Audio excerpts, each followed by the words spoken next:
Ready to pair.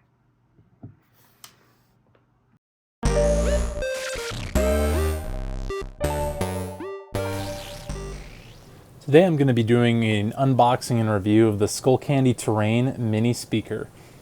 It's been a long time since I've used any Skullcandy products.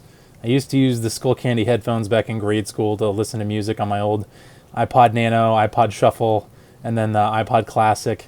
That was pretty much all I used for a long time, but I never really was a fan of the skulls that they put all over their packaging and their headphones. And as you can see here, plenty of skulls everywhere, but it's fine. I'll get over it. I used the Skullcandy headphones for many years until Apple came out with their EarPod design. Then when the EarPods replaced their old Apple headphones, I pretty much switched exclusively to those because they were the most comfortable, the best sounding, had the best microphone, and they were just overall the best headphones made, especially when you could get them for $30. I missed the Skullcandy branding and the designs, but nothing could really beat those old EarPod headphones, so was very happy with those. Plenty of instruction manuals in here, as you can see. A lot of quick start guides. Most of the buttons are pretty self-explanatory. The Bluetooth pairing, where to charge, volume up and down, all that stuff. The cord looks kind of crazy. I've never really seen a USB cord that ended the way that this does. You'll see it in a second. It's got a weird point to it. I've never seen that, but I gotta appreciate them sticking with the branding all the way through. Putting the skulls on the cord, on the box, and then on the speaker itself. The speaker itself was gorgeous. I love the color. I love the vibrant blue. It clashes so well with the white on there. It fights it. It looks great. The blue on the cord matching the blue, and this little subwoofer things on the side, just looked phenomenal. I can't get over the design of this. It really is one of the better looking speakers that I've used in the past few years. So I'm very happy with that. The buttons have a very hard, satisfying click to them. Very easy to know exactly when you've pushed it. The buttons are, again, self-explanatory. Volume up, volume down, pause, play. The power button being the circle. Everything about that was phenomenal.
For my review of the Skullcandy Terrain Mini speaker, honestly, I really like it. I think there's a lot of huge pluses for the speaker. Just looking at the box here, even 14-hour battery life, IPX7. It says submersible up to 1 meter.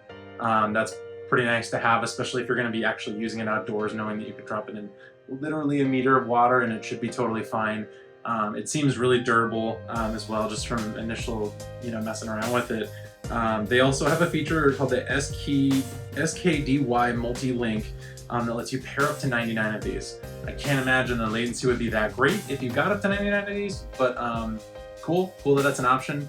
There's also an easy way to pair 2 of them in stereo by just clicking the circle button on the box or on the speaker 3 times to put them into pairing mode. So that's kind of cool that you have that to just pair 2 of them really quick and get a nice stereo sound to them. One other thing they mentioned on here is that this is Bluetooth 5.3, so you get a little bit more distance, which is kind of nice. And then obviously you have the USB-C charging.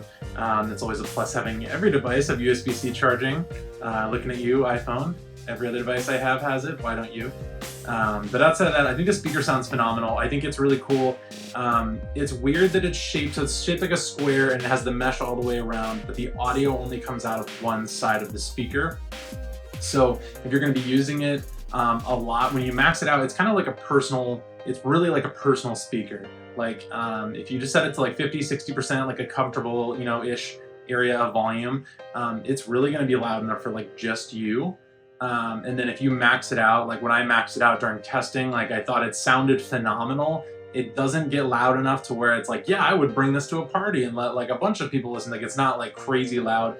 But what it does do is because it doesn't get obscenely loud, it does a much better job controlling the audio and keeping it, you know, well within the bounds of, you know, not having any distortion or any irregularities. When you do get to that kind of max volume, it still sounds phenomenal across everything. So I'm very happy with it. This is definitely something I would bring with me to like bring with the kids to the park. To listen to music. You know, it's a very nice little speaker. It looks great. Obviously super durable. I have kids, so it's water resistant. My kids love to play with water outside, so it's nice to know that it's not going to get ruined if it gets wet. Yeah, I would say this is a total win. This is a great speaker. It brings me back to, you know, when I used to listen to Skullcandies. So for anybody looking for a nice little durable, portable, you know, waterproof up to 1 meter speaker, I think this is the one for you. One thing that I did find out during testing, it kind of looks like you can listen to it, you know, it's got these ridges, so it kind of looks like you can listen to it flat on a table like that, but no, it's supposed to be like this, which makes sense when you think about it. You have the charging right there on the back, you have your volume controls, pause and play right there, and then the sound comes out of the front right here. So it does kind of make sense. Just listening instead like this, you're going to get a more full sound. So if you do end up getting it, that's my recommended listening position for it, is just flat with the volume buttons on top. So outside of that, there's nothing else in the quick start menu or anything in here that really stuck out to me. I just got an iPhone 14 Pro Max that finally supports iPhone or the Bluetooth 5.3. So I'll hopefully be able to do a little more testing on maybe like the range or the battery life of using the speaker. I haven't put it through its paces enough to get 14 hours of use out of the speaker yet. But so far, out of the 4 little dots I get for battery life, it's still at 4 dots after all my testing, so that's pretty good for me.